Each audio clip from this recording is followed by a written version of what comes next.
recorrido por China y llegaremos hasta Japón hasta ver la cosmovisión de lo que es el budismo zen específico, pasando por las diversas escuelas de budismo que ahora especificaré.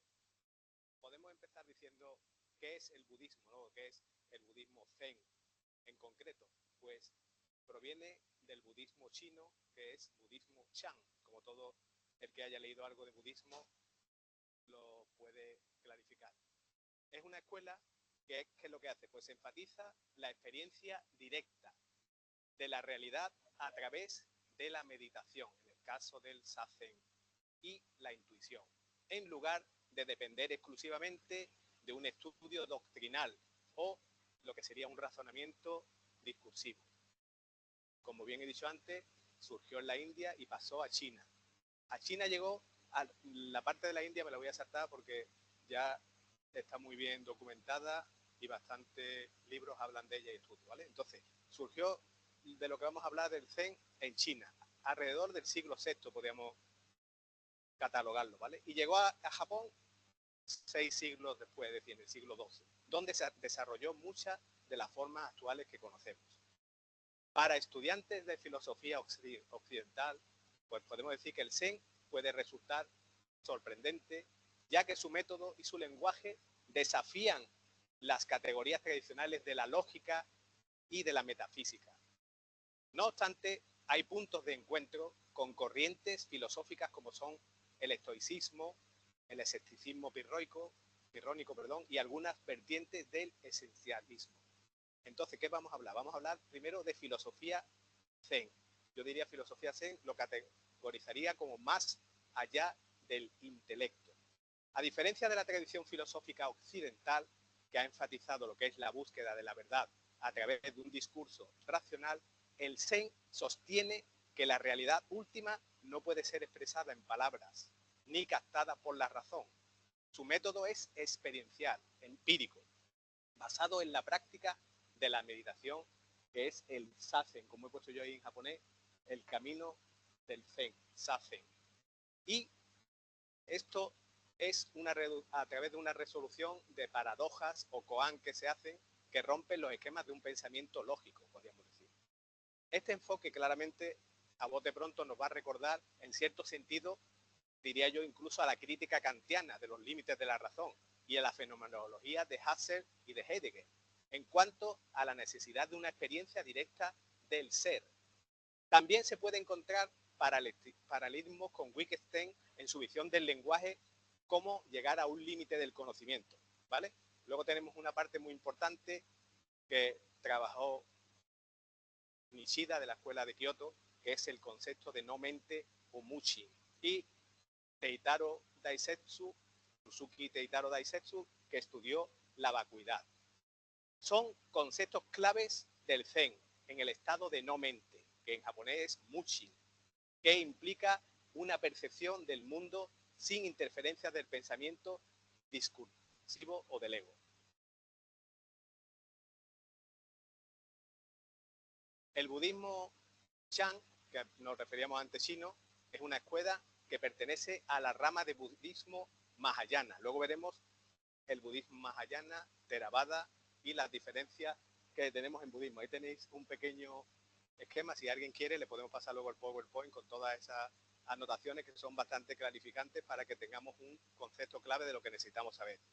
Lo que sí tenemos que saber es que la escuela del budismo Mahayana enfatiza la meditación Zazen y la experiencia directa de los textos o rituales. En China esta tradición se fusionó con influencias chinas, claramente porque estaban en China, del taoísmo, dando lugar al Chan o Zen. Desde allí se expandió a Japón, como dije antes, en el siglo XII. Vamos a ir viéndolo paso a paso sin irnos por las ramas, ¿vale? Y donde se conoció como Zen. Escuelas principales que encontramos. La escuela Rinzai. ¿Qué es lo que hace la escuela Rinzai? La escuela Rinzai enfatiza el uso de los koan, que son enigmas. ¿Para qué? Para despertar nuestra mente dormida. También tenemos la escuela Soto Zen, que destaca la práctica del Zazen como camino hacia la iluminación.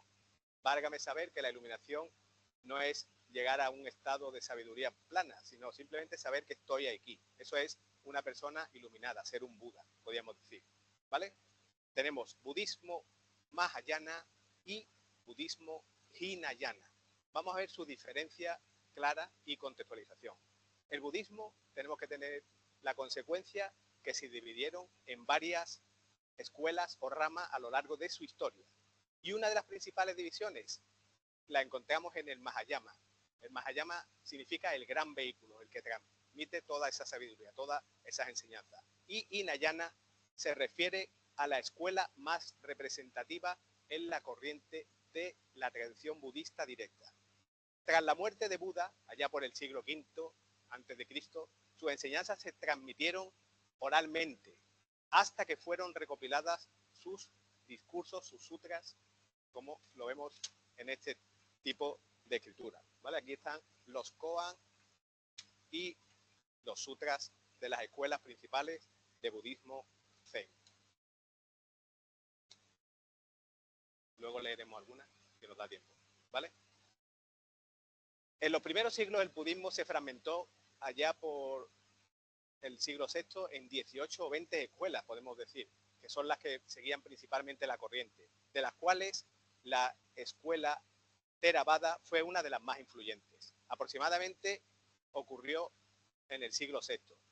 Pero anteriormente, en el siglo I, un grupo de monjes comenzó a promover una visión más inclusiva del budismo, dando origen a lo que es el budismo Mahayana, que se expandió por China, Japón, Corea y el Tíbet.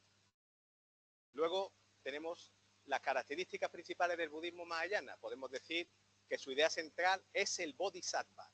Bodhisattva es un ser que renuncia a su propio nirvana, a su propio ego, para ayudar a todos los seres a liberarlos del sufrimiento.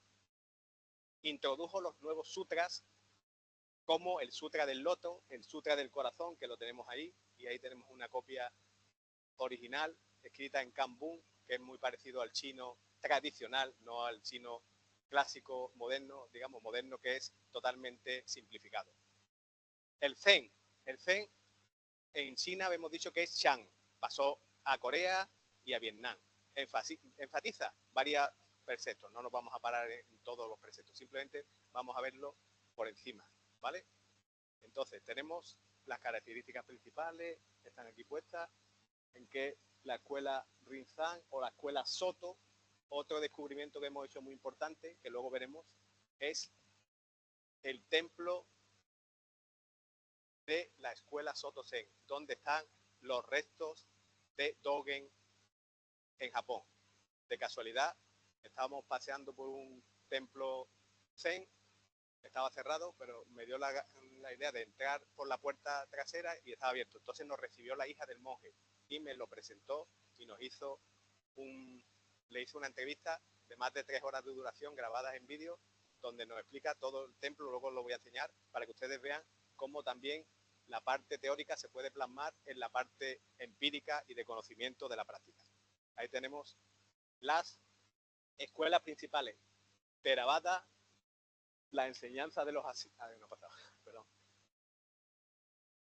Ahora, escuela Theravada, donde se desarrolló su enfoque principal y los métodos, la Mahayana y la Vajrayana. Estas son las escuelas principales de budismo.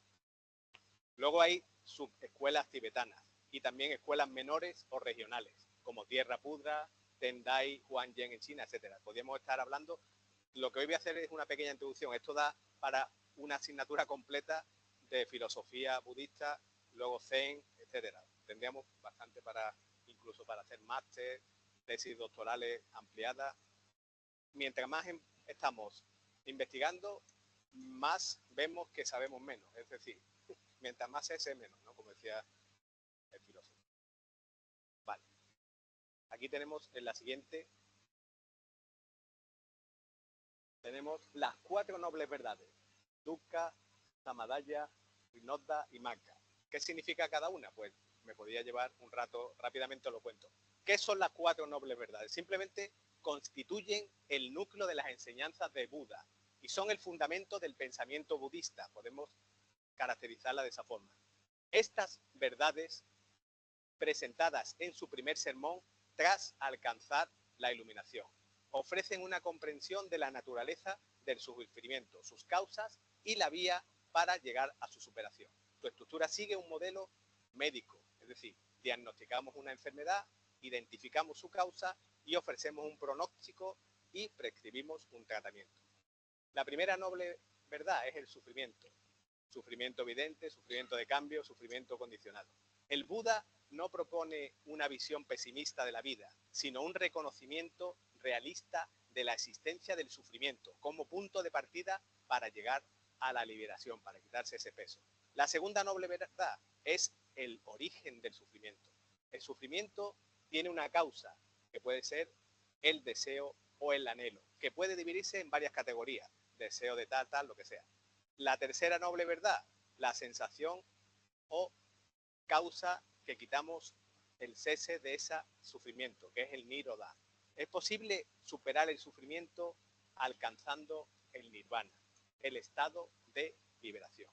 Representa la paz suprema y la libertad del sufrimiento. Todo esto es lo que se transmite en los sutras tradicionales y en los libros que ha transmitido Dogen, como pueden ser el Shobogenzo, el Sutra del Corazón, el Sutra del Diamante, etcétera, etcétera. Eso daría para otra conferencia y otra explicación. ¿Vale? Ahí podemos seguir. Conclusión. ¿Qué podemos decir para no profundizar, pero sí por lo menos tener 4 notaciones básicas? Las 4 nobles verdades son una enseñanza esencial, como dije al principio, del budismo. No solo como diagnóstico de la condición humana, sino como un mapa hacia la liberación. Representa un enfoque equilibrado que combina la comprensión filosófica, la ética y la práctica meditativa, permitiendo a los practicantes trascender el sufrimiento y alcanzar una vida plena, que es lo que todos queremos al fin y al cabo, sea en lo que sea. ¿Vale? Luego tenemos el noble óctuple sendero. Aquí tengo yo varias anotaciones interesantes, pero da igual, la dejo ahí. Ahí tenemos las 8 partes: visión correcta, pensamiento correcto, habla correcta, acción correcta, medio de vida correcto, esfuerzo correcto, atención correcta, concentración correcta. ¿Qué es lo que vemos aquí plasmado? Vemos un contrato de buenas prácticas. Lo mismo que existía en el código del Bushido por los samuráis. El código del Bushido no es simplemente y nada más que un contrato que hacía el samurái, el que servía para tener una serie de características que tenía que cumplir. Era simplemente eso, un contrato. Pues esto es un contrato de buenas prácticas o de buenas formas. Muy bien. Siguiente. Hemos dicho algo, pero no hemos dicho nada. Y nos podemos preguntar, ¿qué es el budismo? Es una pregunta que ahora mismo la mayoría no la estamos haciendo. Pues el budismo podemos decir simplemente y ampliamente que es una tradición filosófica, ética y espiritual que, como bien dije antes, surgió en el norte de la India, fundada por Siddhartha Gautama, conocido como el Buda. ¿Qué significa Buda? Antes lo dije, significa despierto. Aunque a menudo se considera como una religión, en sí no es una religión. El budismo puede también entenderse como un sistema práctico para comprender la naturaleza de la realidad, superar el sufrimiento y alcanzar la iluminación. Con eso creo yo que podemos hacernos una idea clara de qué es el budismo. Tiene unos principios fundamentales, como dije antes: la naturaleza del sufrimiento, la impermanencia y el vacío, el camino hacia la liberación. Y seguimos preguntando, ¿religión, filosofía o práctica? Pues el budismo puede interpretarse de diversas maneras. Si lo quiero explicar como religión, pues claramente incluye rituales, devoción a figuras iluminadas, como los budas, como los bodhisattvas, que son los que están salvados, ¿no? Y textos sagrados, como he enseñado yo antes. Como filosofía, pues ofrece una reflexión profunda sobre temas universales, como son la existencia, la moralidad y la mente. Se basa en la razón, experiencia directa y cuestionamiento de todo lo que nos rodea. Y como práctica, pues proporciona una herramienta práctica como es la meditación. Estar pensando en nada, relajado, respirando, concentrado en nada para llegar a hacer algo. La atención plena.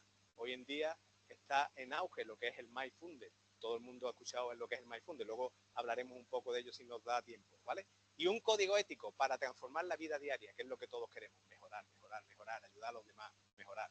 Mi padre lo decía, haz bien y no sepas a quién, haz mal y aguárdate. Son enseñanzas que son antiquísimas. Luego tenemos, como dije antes, cada versión del budismo. La parte del budismo Theravada enfoca en la enseñanza original del Buda y en la meditación introspectiva. El Mahayana, ¿qué es lo que haría? Pues se centra en la compasión y en el ideal de lo que son los bodhisattvas, que buscan la liberación de los seres humanos. Y el Vajrayana, una forma esotérica de budismo, que utilizan rituales y visualizaciones avanzadas, como los mudras, Shin Ha, Shin Ancharina, Yoto, Samai, podemos decir en sánscrito, o Inchani Dai, Shihaya Furu, Kamino Shiebato, Koshienita, Dashiki Kokoro, Mio, Mamurura, que son los mudras, Pio, dirección de la energía, To, armonía con el universo, Sha, curación propia y ajena, Kai, premonición del peligro, Jin, adivinación del pensamiento ajeno, Rexu, dominio espacio-tiempo, Zai, control de los 5 elementos naturales, Shi, Sui, Ka, Fu, Ku, Zen, iluminación, Ben Shi Jin, entrada en el cielo, la tierra y la persona, por ejemplo, ¿vale? El budismo ha influido profundamente en la filosofía, tenemos que tener constancia de ello, en el arte, en la ética, en la psicología. Hace poco publiqué un artículo sobre Tom, Teoría of Mind, la teoría de la mente a través del budismo zen. Muy interesante. Podemos llegar incluso a ayudar a personas que necesitan ayuda psicológica. Puede ser algo que es bastante positivo. En la ética, en la psicología, a lo largo de muchos años. Hoy en día, conceptos como la atención plena, volvemos otra vez a la palabra mindfulness, y en la meditación han sido adoptados globalmente, incluso en contextos seculares y terapéuticos, como yo me he referido anteriormente. ¿El budismo qué es lo que hace? Pues invita a los individuos, a nosotros, a las personas, a observar, a reflexionar bajo nuestra propia experiencia, ofreciendo un modelo de vida basado en ¿qué? Pues en la paz interior, en primer lugar, y en la interconexión de todos los seres vivos. Dentro de la parte artística tenemos elementos arquitectónicos típicos que podemos ver en un templo budista, como son una pagoda de los 5 elementos que tienen los 5 pisos, Shi, tierra, Sui, agua, Ka, fuego, Fu, viento, y Ku es el englobe de todo, que es el vacío, ¿no? Lo que yo entiendo. La sala principal de un templo se llama Hondo. Aquí estamos hablando, en este caso, del kanji, este que está aquí, que os lo voy a explicar. Bueno, el kanji que tenemos aquí es el kanji de 10, el kanji de 1. ¿Qué significa este? Este kanji puede ser tierra, pero también es 1 entre 10, es decir, el mejor. Y este kanji es el kanji chino antiguo de mano. Entonces, la mano mejor es la mano que cuida a los demás, la mano que alimenta. Por eso, cuando la persona japonés Hito, que cuida el templo, es samurai, ¿vale? Samurai es la persona que cuida el templo. El templo ya visto de esta forma. Luego, el kanji de guerrero, Bushi, 1 entre 10. 1 entre 10 pues es el mejor de 1 entre 10, ¿vale? Simplemente una pequeña etimología de la palabra de Tera. Estamos hablando ahora de los Tera. Cuando hablo de Tera hablo de templo budista y cuando hablo de Jinja hablo de santuario shintoísta. Ahora vemos también una pequeña introspectiva de qué se diferencia uno con otro para que tengamos por lo menos una pizca de idea, ¿vale? Entonces hemos visto la pagoda torre de varios pisos. ¿Qué hacía la pagoda en realidad? Pues guardaba las reliquias del templo.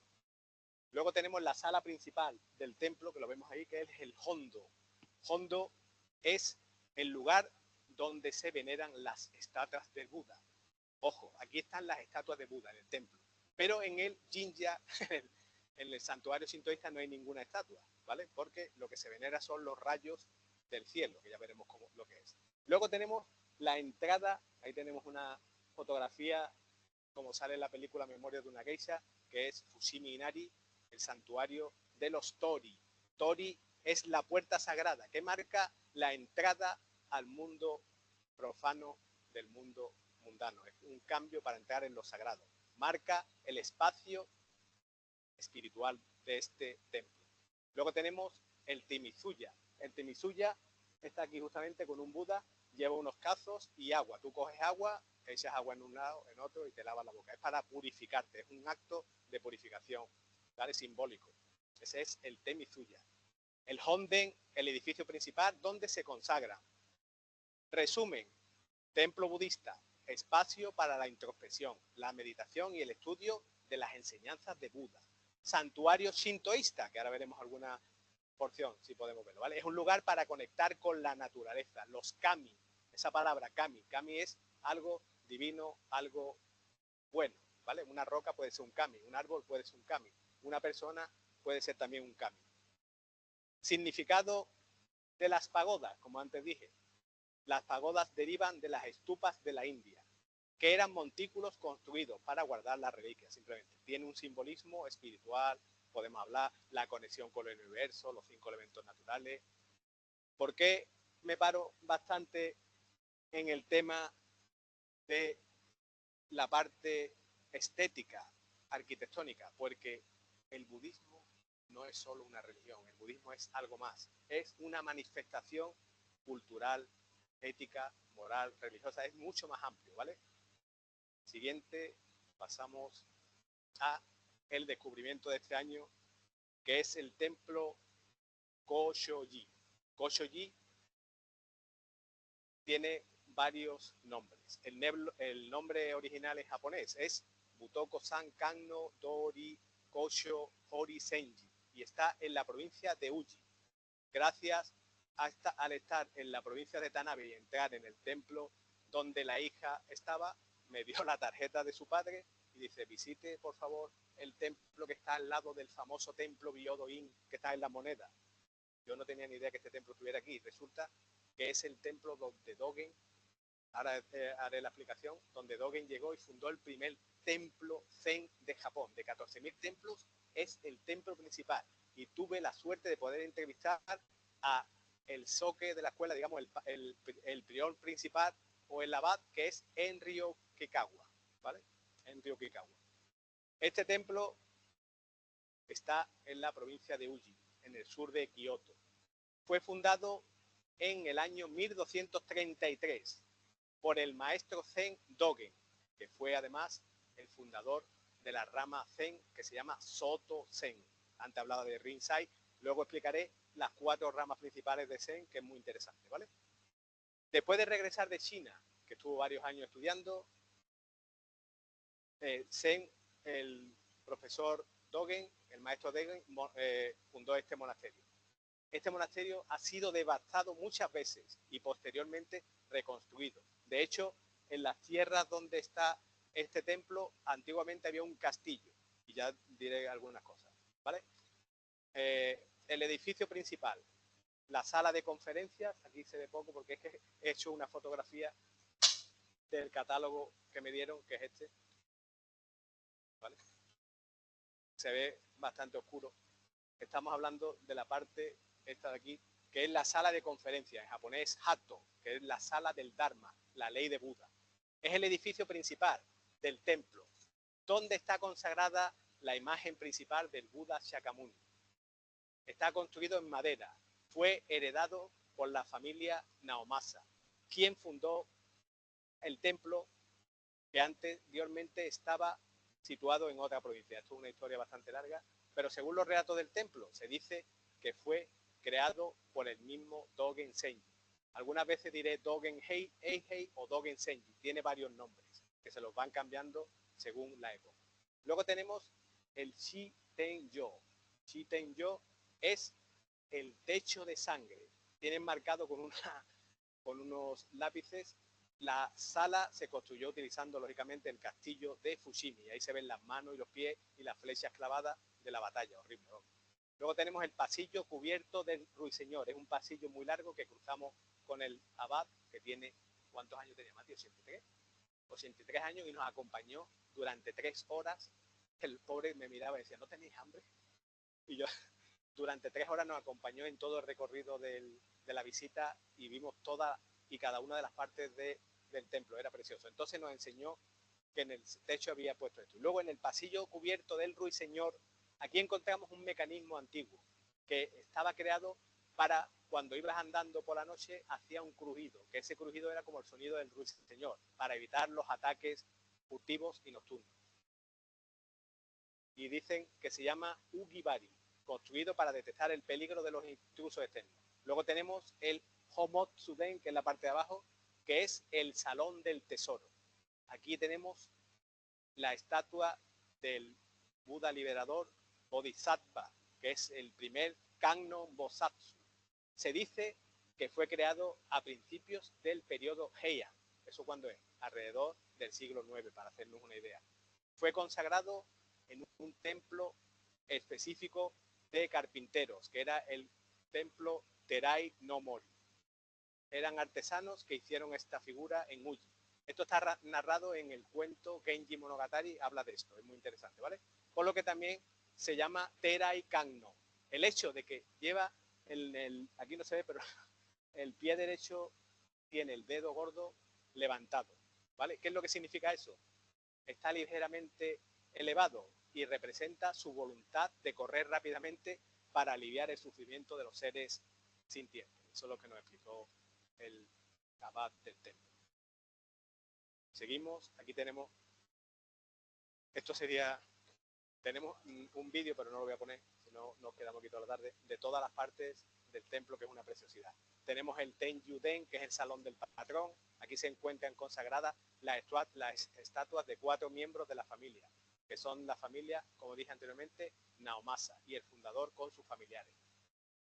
Durante varios años, la familia Naomasa y el señor del castillo Yodo, que estaba justamente al lado, aportaba ayudas para el templo, en cuestión de arroz, plata, etcétera, lo que podía. Luego tenemos el Kaisando, que es la apertura a la montaña, que se llama Obai-an, el salón del fundador, un edificio que consagra los restos de Dogen Zenji. Al lado había un naranjo y el monje principal recogió unas naranjas que nos las dio, dice, para que tengáis salud en vuestro viaje. Las naranjas eran, no sé si eran naranja, limón, pomelo, era una mezcla, pero estaban exquisitas, vamos, era una maravilla. Y lo tenían puesto y lo recogió para nosotros. Entonces, también es importante decir que este edificio consagra a Dogen Zenji y a los sucesivos sacerdotes. Este señor nos decía, pronto estaré yo ahí también. Quiero venir más veces. Entonces, Dogen le llamó Oubai, porque a Dogen Zenji le gustaban las flores de ciruelo. Entonces, esa es la nomenclatura Oubai-an, ¿vale? Y luego tenemos la estatua de Dogen Zenji sentado. Lleva los ojos de jade y está construido en madera.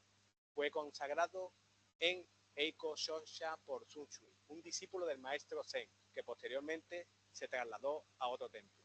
Pero volvió a este templo coincidiendo con el 500 aniversario de la muerte del fundador. Luego tenemos varias partes, la Sodo, que son las salas de los monjes.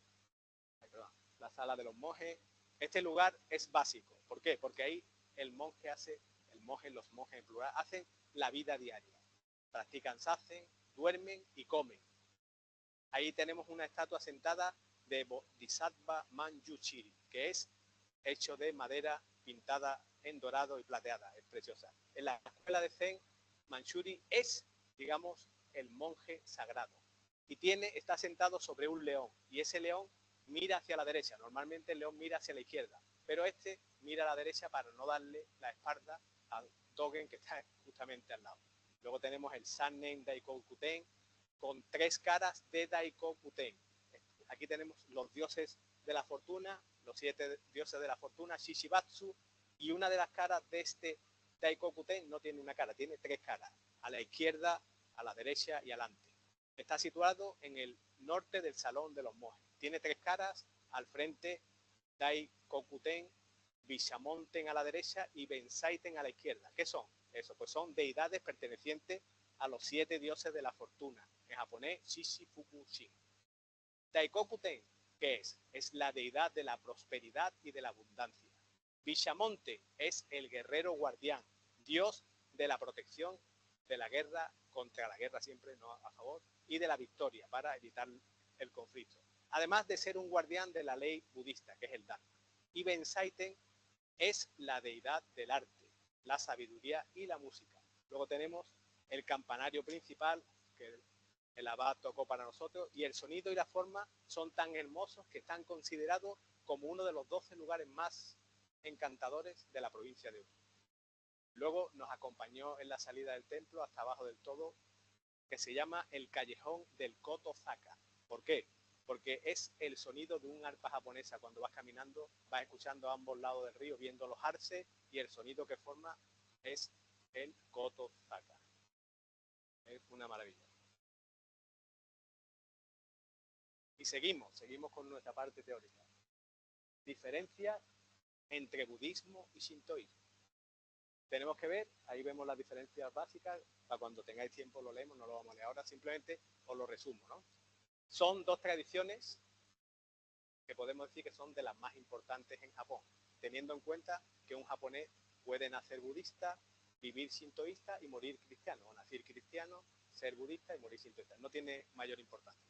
¿Cuáles son sus diferencias? Pues son el origen, creencia, práctica y visión del mundo. Vamos a explicar brevemente. Origen y naturaleza. El budismo, dijimos que era originado en la India, por Siddhartha Gautama. El sintoísmo, religión autóctona de Japón, de origen ancestral. No tiene fundador ni textos sagrados doctrinales como el budismo, si tiene sus mudras y sus chakras. ¿Qué es el sintoísmo? Es un sistema de creencias basado en la naturaleza, los espíritus que son los kami y en los rituales. El budismo está basado en las enseñanzas filosóficas, doctrinas y prácticas meditativas. Concepto de lo sagrado. ¿Cómo tenemos el concepto de lo sagrado en budismo? Se basa en el budismo, en lo que es la idea de la impermanencia y la vacuidad. No tiene una concepción de dioses en el sentido teísta, sino de seres iluminados y protectores, como son los budas y los bodhisattvas. Se centra en la iluminación personal y en la trascendencia del sufrimiento. Y en este caso, en el shintoísmo, se basa en la veneración a los kami, a lo divino, que son espíritus o deidades que habitan en la naturaleza, una piedra, un árbol, un animal, o en ciertos lugares, o incluso en los ancestros. No hay noción de salvación o iluminación, sino de estar en armonía. Si vamos paseando por nada, pasearemos con los ciervos. Los ciervos son los emisarios de los dioses, que están allí en armonía, nadie los molesta y están ahí más contentos que la madre. Si te pueden pillar algo de bolsillo, te lo quitan. ¿Vale? Luego tenemos la práctica y los rituales. En el budismo, ¿en qué se centra el budismo? Pues se centra en la meditación, llamado Sazen en Zen, es decir, son similares. Luego el budismo y el sintoísmo podemos decir que casi es lo mismo, ¿no? Porque la finalidad es lo mismo. Estudiamos los sutras y la práctica ética. Incluye ritos, ceremonias, veneración a Buda y a los bodhisattvas y festivales budistas. En el sintoísmo, pues, repito, énfasis en los rituales de purificación, que es el misogi. Ofrendas en los santuarios. Año nuevo, cuando te vas a casar, cuando el niño cumple 3 años, cuando cumple 7, bueno, lo que sea. Festivales. Aquí, en vez de ser fiestas, se llaman matsuri. Y la oración a los kami. La visión sobre la muerte y el más allá. En el budismo, creen que el ciclo de reencarnación es samsara y en la posibilidad de alcanzar el nirvana, que es la liberación del sufrimiento. Tiene una fuente fuertemente arraigada en los ritos funerarios y en los cultos a los antepasados. En el sintoísmo, pues se enfoca más en la vida presente que en el más allá. La muerte se considera impura y los rituales fúnebres suelen ser manejados por el budismo, porque dentro de un templo budista podemos encontrar un santuario sintaísta. Conviven y están en armonía.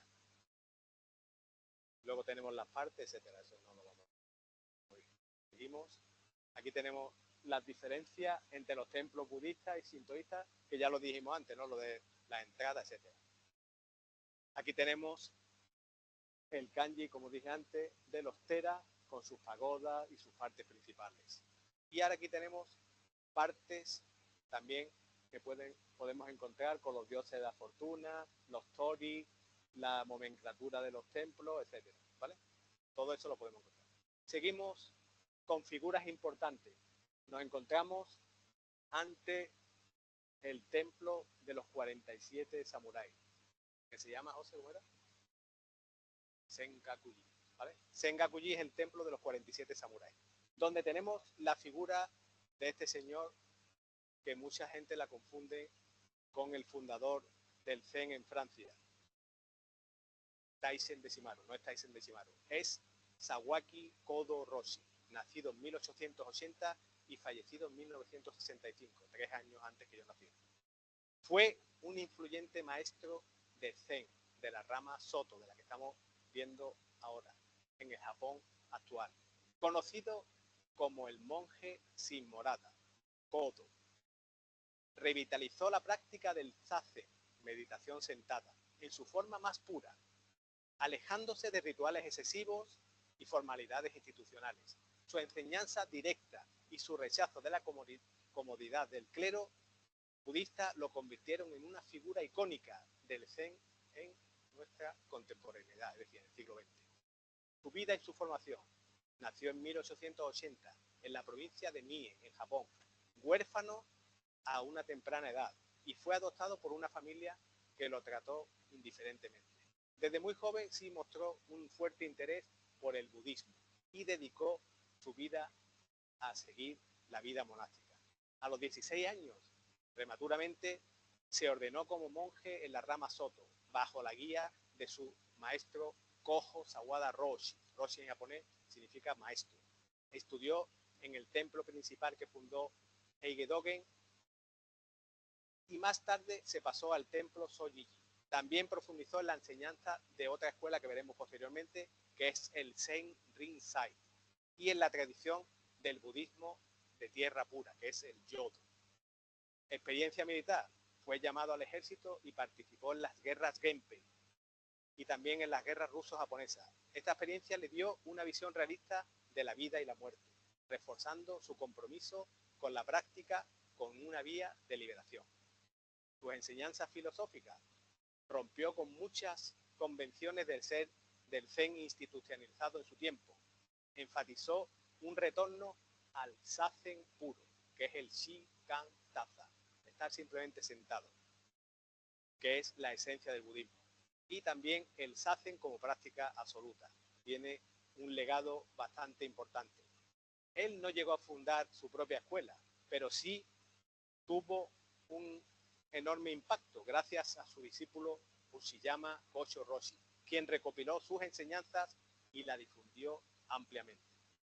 Y luego llegó a varios sitios. ¿Qué podemos concluir con este señor? Fue un reformador del Zen Soto, recordado por su enfoque riguroso en la práctica del Zazen sin adornos, su crítica a la burocracia religiosa y su énfasis en la experiencia directa del Dharma hicieron que su legado perdure hasta hoy en día. Muy interesante. Aquí tenemos las escuelas principales de Zen, Rinzai, Soto, Obaku y Fuke. Fuke prácticamente casi nadie la ha estudiado, pero vamos a hablar de ella porque también tiene... ¿Vale? Empezamos con la primera, no porque sea más importante o menos importante, todas son igual de importantes. La escuela Soto Zen de Dogen Eihei. Luego leeremos lo que pone. Orígenes. Tiene una influencia claramente de budismo indio Dhyana, la tradición china del Shan y su llegada a Japón. Escuelas principales del Zen en Japón también eran la de Rinzai y Soto, pero veremos ahora esta, ¿no? Dogen Eihei, vida y contexto. Nació en el año 1200. Tuvo una formación temprana en el budismo Tendai, en el monte Ihei. Viajó a China poco tiempo, desde 1223 a 1227. Tenía que ser alguien súper inteligente, ¿no? Estudió con Tiantong Rujin y tuvo una influencia del Shan chino. Regresó a Japón y fundó su rama de budismo Zen, Soto Zen, en el templo Eihei. Consolidó el Soto Zen como una escuela de práctica monástica. ¿Cuáles sus principales conceptos fundamentales? Práctica e iluminación son una sola cosa, no es nada más. Concepto de Shikan Taza, es decir, solo siéntate. El Zazen como práctica esencial sin un objetivo de iluminación futura. La iluminación no es un estado que se alcanza, sino la realización de la naturaleza búdica en cada momento de nuestra vida. Uji, ser, tiempo. No hay separación entre el ser y el tiempo. Existir, es estar en un flujo continuo de transformación. Es lo que hacemos nosotros cada vez que aprendemos en nuestra vida. Cada instante contiene una plenitud ontológica. Ser tiempo es la totalidad del ser y debe ser vivido con plena atención. Luego tenemos el Genjo Kohan, que es la manifestación del Koan en la vida cotidiana. La realidad es la práctica misma. La iluminación ocurre en la vida diaria, no solo en el Sazen. La mayoría de aquí, no sé, el 90% seguro que no ha estado en un dojo haciendo Sazen, y el que la haya hecho pues sabe que es lo mismo que no hacerlo. ¿Vale o no vale? ¿Vale? No se trata de resolver un koan intelectual, sino de realizar que cada acción es una manifestación de la verdad, simplemente. Luego tenemos el Shikin Datsuraku, desprenderse del cuerpo y de la mente, relajarse y no pensar en nada, concentrarse respirando, abandono del ego y de las concepciones fijas sobre el yo, eso daría mucho que hablar. ¿A través de qué? De una práctica sincera, el ser se libera de sus ataduras ilusorias. Y así podemos seguir dando. Conclusión sobre Dogen. Dogen no solo reformuló el budismo zen, sino que propuso una ontología radicalmente experiencial. Su énfasis en la práctica, sin finalidad, tiene implicaciones, lógicamente, sí, para la ética, la metafísica, la epistemología, etc. Reflexión final. ¿Qué significa practicar la filosofía en la vida cotidiana? Pues practicar la filosofía en la vida cotidiana significa vivir de acuerdo a una reflexión profunda sobre la existencia, simplemente, integrando la búsqueda de la verdad o de lo que nosotros creemos que es correcto. La coherencia ética y el cuestionamiento crítico en nuestras acciones diarias, simplemente. Filosofía como práctica de vida, aplicaciones concretas, autoconocimiento, ética, acción. Podríamos estar hablando bastante, ¿vale? Eso sobre el Soto Zen de Dogen. Luego tenemos otra escuela muy conocida, que es la escuela Myohan del maestro Heisai, conocida como escuela Rinzai. Si antes hablábamos de Dogen y de Zen Soto, ahora vamos a hablar y enfocando en el monje que introdujo la escuela Rinzai, año 1141-1215, más o menos igual, en Japón, y que desempeñó un papel crucial en la evolución del budismo japonés. Heisai nació en 1141, cerca de la prefectura de Okayama, en un periodo de grandes cambios sociopolíticos en Japón. Estamos ante el declive del poder imperial y un auge del gobierno samurái, conocido como Bakufu, con los Minamoto.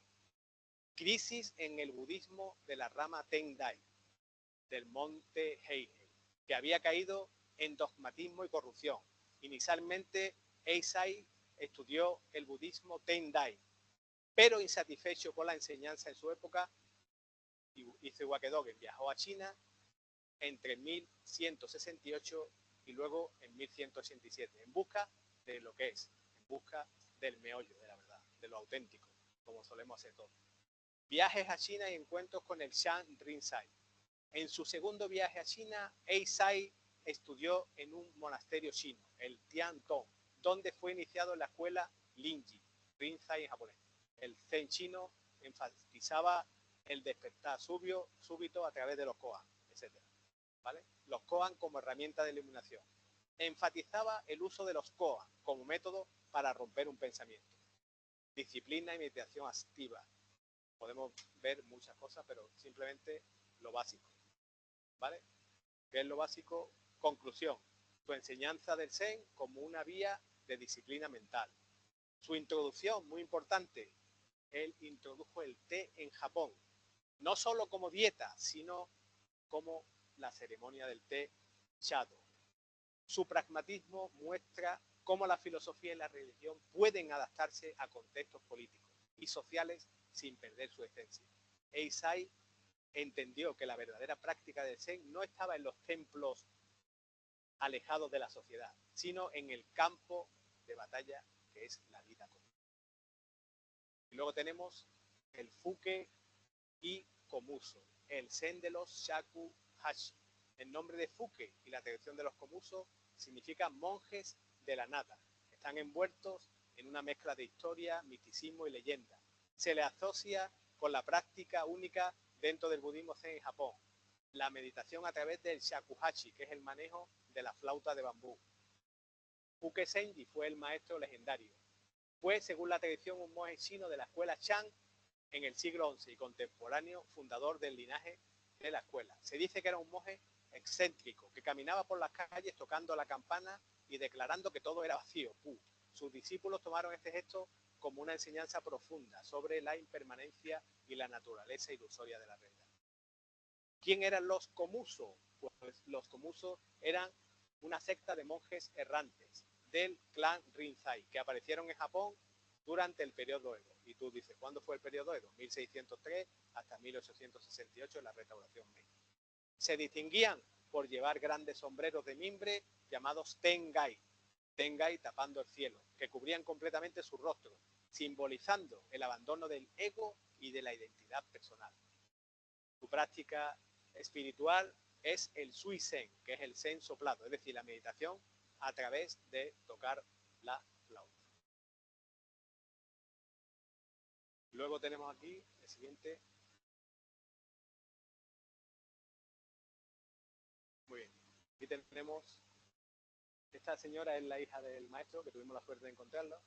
Ahí tenemos una figura de Bodhisattva Kano, que es el protector principal de este templo y símbolo de la buena fortuna.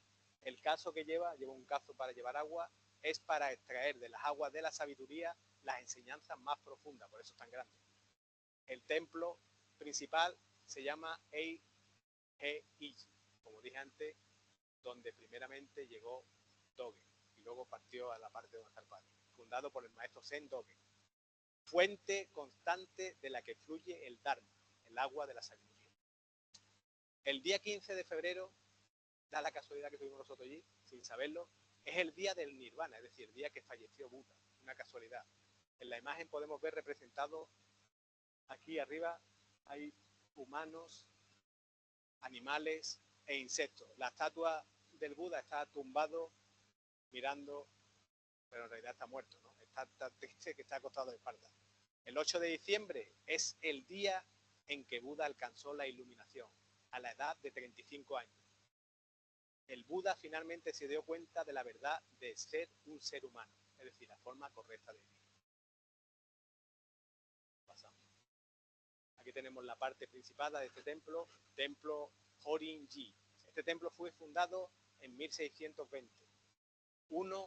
Es uno de los 36 Yoriki, el que lo ayudó a fundar, que fue del pueblo, y vivían en la ciudad de Tanabe. Esto está en la ciudad de Tanabe. Magoemon era el favorito del señor Osuga Gorobei, que sirvió a Tokugawa Ieyasu y fue galardonado con 5.000 piezas de oro, y él las invirtió en crear este templo. El señor de Mori en Tomomi, en la prefectura de Shizuoka. Cuando su maestro Tanetaka murió en 1611, Magoemon se mudó a la ciudad de Tanabe. Da la casualidad que Tanabe es una ciudad muy importante de donde han salido varios eruditos. Cabe destacar el creador del Aikido, Morihei Ueshiba, es de esta provincia. Y también algunos... Yo iba, en realidad, no iba a ver este templo tampoco. Yo iba a ver el museo de Morihei Ueshiba y de casualidad me encontré este templo. Fíjate tú. Vale. En el arte budista, la imagen de Buda reclinado suele mostrarlo acostado sobre el lado derecho, con la cabeza apoyada en la mano. Esta postura representa su entrada en el estado de paranirvana y es un tema común en diversas tradiciones budistas, porque vale de apunte. El término satori en japonés se traduce como iluminación o despertar. En el contexto del budismo zen se refiere a la experiencia directa de comprensión. Aquí tenemos una foto tomada directamente a este señor que me estaba entregando una copia de El corazón del Zen en inglés, traducido por los monjes. Y también me entregó una caligrafía dedicada a mi familia. Yo iba acompañado de mi familia y nos pintó a mi mujer y a mí como si fuéramos dos toros y pajaritos, y dice que la familia es la iluminación de la vida. y me acompañaban también mis hijos y algunos alumnos. Y me lo hizo directamente para tenerlo como portada del próximo libro que publique Dios mediante. ¿Vale? El templo se llama Kōshōji, el monasterio de formación más antiguo de Japón, fundado por Dogen Zenji. El nombre oficial, ya lo dije antes, Botoku-san Kannon Dori in Kosho Horin Zenji. Es el primer templo zen de Japón, situado en Fukakusa, Fushimi, prefectura de Uji. Fundado en 1233 por Dogen Zenji, que había regresado a Japón desde China. Hoy en día tenemos más de 14.000 templos Soto Zen en Japón y este es el monasterio zen más antiguo. Más tarde, en 1645, a principios del periodo Edo, Naomasa Nagai, el señor del castillo Yodo, invitó a Bannan Zenji como fundador del Renacimiento a reconstruir el Kōshōji en Uji y permanece hasta el día de hoy allí. Un templo precioso. Luego tenemos partes de donde nos estaba enseñando el monje, los jardines, la parte principal de Honden. Ahí está leyendo los sutras con este mismo catálogo de sutras, que fue el suyo, que es el que me regaló. Y está Shiha Karine Tabisu Arene Sune Tayo. Y así podemos estar leyendo todos los sutras, el sutra del corazón, los sutras principales. Aquí tenemos una foto con el sensei, Enryo Ikawa, y una frase que le dio su maestro y él me la dijo a mí. Dice, cualquiera que busque la enseñanza del Kōshōji es apto para el entrenamiento. El 15 de octubre de 1236, Dogen Zenji estableció por primera vez un monasterio como abad del Kosho Horin Zenji. Hoy en día es el maestro Enryo Ikawa, donde reunió a los monjes en formación y les enseñó por primera vez el camino de Buda. El abad actual es Enryo Ikawa. La frase que comparto ahí es Kosho Monka Shibaraku Mishie Ikaga. Voy a desglosarla etimológicamente por curiosidad. Kosho Monka, bajo la puerta, escuela, Kosho. Kosho significa el templo fundado por Dogen en 1233. Monka significa bajo la puerta, en el sentido de que los que le seguimos vamos pasando por debajo de esa puerta como linaje, llevando su enseñanza. El Shibaraku Mishie, la segunda parte, por un momento vi el cambio, el camino. Shibaraku significa por un momento o algo temporal. Mishie puede interpretarse como ver el camino, hablar del camino o exponer, enseñar el camino. Y al final, Ikaga desu ka significa qué tal o cómo es. Entonces, es una pregunta que sugiere una evaluación o consideración. Una posible traducción interpretativa en concepto zen sería: discípulos de Kosho, hablad del camino por un momento. ¿Cómo es? ¿Cómo lo habéis visto? O de una forma fluida podemos decir: oh, discípulos de Kosho, hablad del Dharma. ¿Cómo lo habéis comprendido? Es lo que nos preguntó el monje. Esta frase en realidad nos puede recordar a un koan o desafío para que los discípulos expresemos nuestro sentimiento del zen en un contexto de enseñanza. ¿Podemos contextualizarlo? Sí. Si tratamos de una inscripción o dicho relacionado con Dogen Zenji, que fue el fundador de Soto Zen, podríamos estar dirigiendo esta frase a sus discípulos, instándolos a demostrar su comprensión del Dharma más allá de las palabras. En el Zen, preguntas ¿cómo es el camino? ¿Qué es el Dharma? No buscan respuestas conceptuales, sino manifestaciones directas de la experiencia del Zen. Y aquí tenemos que la enseñanza fundamental del budismo Zen Soto se basa en el Zazen. Tiene su origen en la iluminación de Buda, a través de su devoción o práctica del Zazen. El Zen se refiere a la práctica de determinar la verdadera naturaleza de las cosas y cómo son realmente, y luego armonizar nuestra mente para tratarlas adecuadamente. Al sentarnos, estabilizando nuestro cuerpo, naturalmente Nuestra mente armoniza con nuestro cuerpo y respiración. El Zazen en el budismo Zen, Soto, es el Shinkan Taza, es decir, siéntate, simplemente siéntate. El Zazen no es una práctica que tenga otro propósito. La forma del Zazen en sí es la forma del Buda, así como la forma de iluminación. En nuestra vida diaria, a menudo nos dejamos influenciar fácilmente por los deseos egoístas y por la apariencia de las cosas, pero en el Zazen es importante no quedar atrapado en diversos pensamientos y deseos, simplemente en no pensar. Si queréis hacer alguna pregunta, he puesto aquí. Gracias por vuestra atención. Espero no haberme enrollado mucho. Quería decir muchas más cosas, pero entonces no vamos a quedar con cosas bastante interesantes. Vale.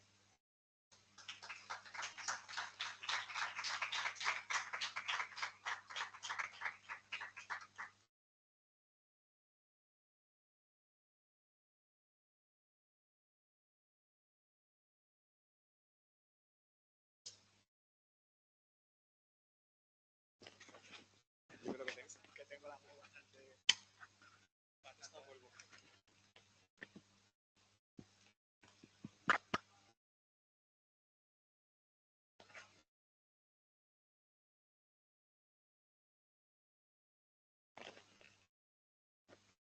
Vale, ahora no sé si se escucha. Sí. Que como egresada de Asia Oriental, pues hacía muchos años que no repasaba y de forma más específica el tema del budismo zen, entonces me ha encantado la ponencia. Pero tiene una pregunta y es que si podemos considerar que a día de hoy el budismo zen, la esencia del budismo zen, se ha perdido al transmitirlo a Occidente, si se ha podido tergiversar de alguna manera, hasta el punto de lo que has comentado tú antes también del tema de las clases de yoga y mindfulness, ¿no? Que la gente realmente no conoce.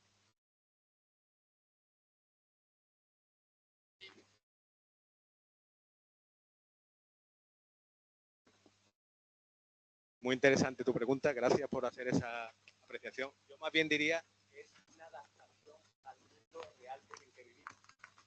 De hecho, no puedo hablar un poco más profundo porque ese es el título de mi segunda tesis doctoral y ahí hablo exactamente de lo que ha sido la transmisión del budismo zen en la actualidad, empíricamente, no teorizadamente. Pero, muy bien, no se ha prostituido, digamos, hablando mal, sino al revés, se ha adaptado y se ha intentado mantener de la misma fuente del Buda hasta hoy en día, pero adaptándolo a los tiempos modernos y llevándolo de la mejor forma posible. De hecho, los dojos son fieles al origen. Muchas gracias por tu pregunta. ¿Alguien más quiere preguntar algo? Sí. Sí. Sí. Ikaga desu ka es como arte esta pregunta. Es una pregunta. Nani des, en japonés se dice nani des, mejor, más fácil, pero el Ikaga desu ka es más antiguo. El Ikaga desu ka lleva el símbolo, es que me pierde la clase de idioma japonés. Perdón, el verbólico está aquí. Ikaga desu ka, el nan des. Esta parte, esto es nani, es una pregunta, y lleva el kanji de ku, de no y de ishi. Kuno ishi, sabes que honna en japonés, mujer, y la boca. Entonces, es como, hazte una pregunta súper grande, súper interesante. El nacimiento del ser humano es gracias a la mujer, gracias al hombre, pero en este caso se ve la mujer que tiene una boca, ¿no? Podemos etimológicamente plasmarlo. Es una pregunta simplemente. Ikaga desu ka y la forma antigua. Exactamente. Reflexiona sobre lo que el zen te quiere decir. Exactamente. Es Keigo, en seriedad. Muy bien, gracias. Estamos hablando de Keigo. Ay, arigato. Sensei, pastor.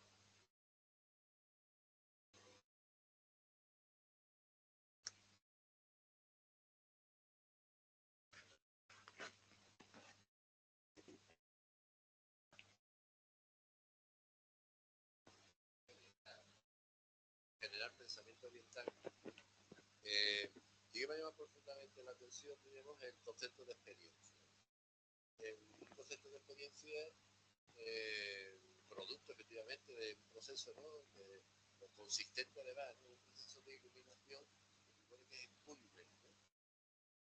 Sin, no hay una cuestión mía, no he entendido muy bien, no sé si está muy bien determinado en qué consiste, digamos, ese proceso último, ¿no? Esa fase última que es la iluminación, que es prácticamente a la que llega Buda al final, eso por un lado.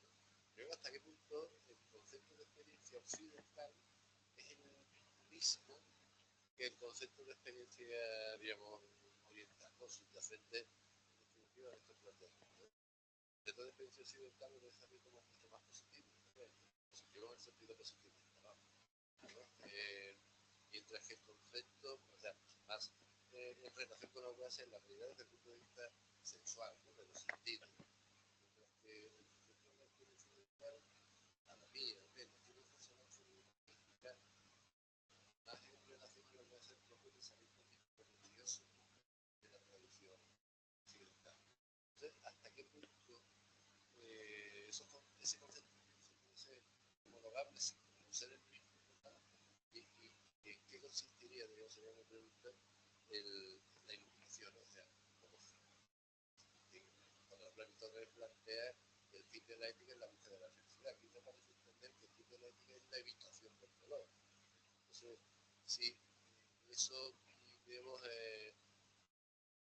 nos lleva, ¿no? Que la definición de iluminación como ese estado, ¿no? Perfecto, supongo, ¿no? En el cual por supuesto que de alguna forma debe de consistir en ese acceso, ¿no?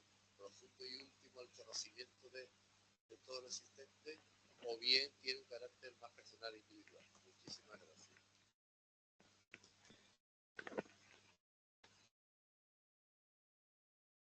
Sobre el Satori es lo que usted se está refiriendo. El Satori, en el caso del budismo del Zen, es todo lo contrario. El Satori simplemente es conocerte a ti mismo. Y en referencia a la experiencialidad, exactamente. Tiene conocimiento para llegar no plena ni máxima, sino simplemente conocerse a sí mismo. Y lo que es la experiencia es exactamente en Occidente como en Oriente, es decir, ser especialista en algo, conocer de verdad algo. Entonces, lo que nos confundía era el Satori, porque antes creíamos nosotros que Satori era llegar al cielo, montarte en la nube y estar arriba. No, no, Satori simplemente es conocerte a ti mismo.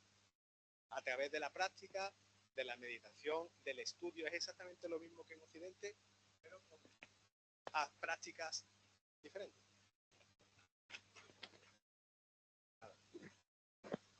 ¿Alguien más que tenga preguntas?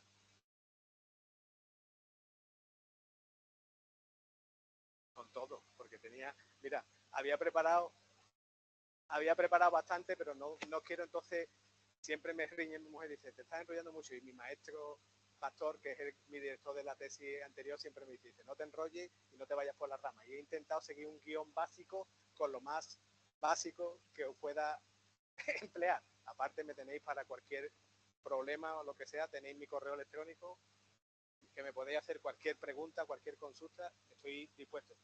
De hecho, os iba a hablar de los 13 Budas, os iba a hablar de Fudomio. Fijarse la imagen de Fudomio que da miedo.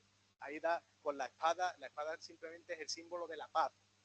Los aros para controlar la maldad y el fuego para calentar el alma de la persona. Es decir, fijarse, es el guardián, pero no es nada bélico, es todo lo contrario. De hecho, hay una frase, bueno, un kanji, que es muy interesante.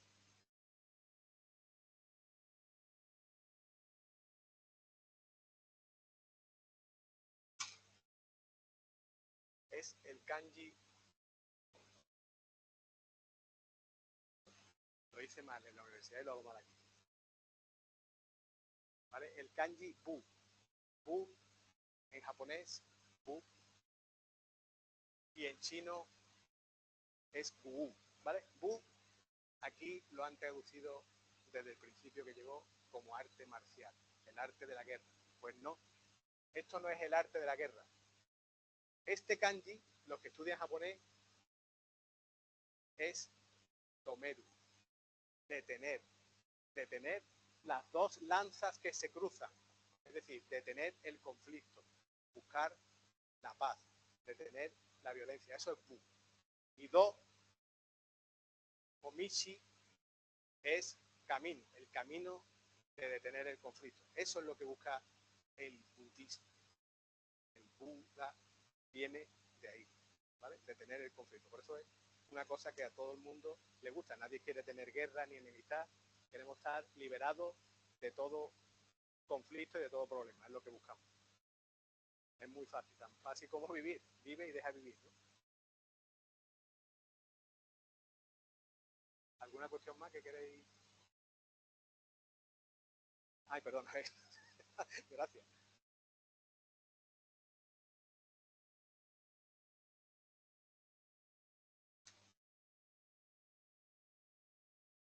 Diego López, todo junto, @ todo lo que se pueda, us.es, ¿vale? Ahí me tenéis disponible para cualquier consulta, cualquier apoyo, ayuda, para lo que necesitéis, ¿vale? Ay. Pues permitirme leer un poco rápido del, a ver si lo encuentro.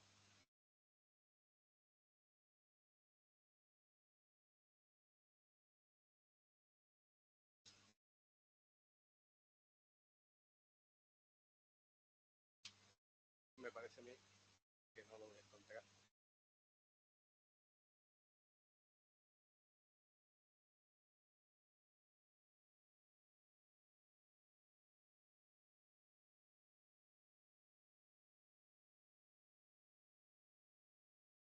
Bueno, pues os lo leo de memoria un poquito, ¿vale? El Shihaya Furu Camino Shieba Tadashiki Kokoro Mío o Mamuruna o Sanshin Su. Que toda nuestra vida esté iluminada por el camino de Buda y por nuestra experiencia. Muchas gracias y hasta la próxima.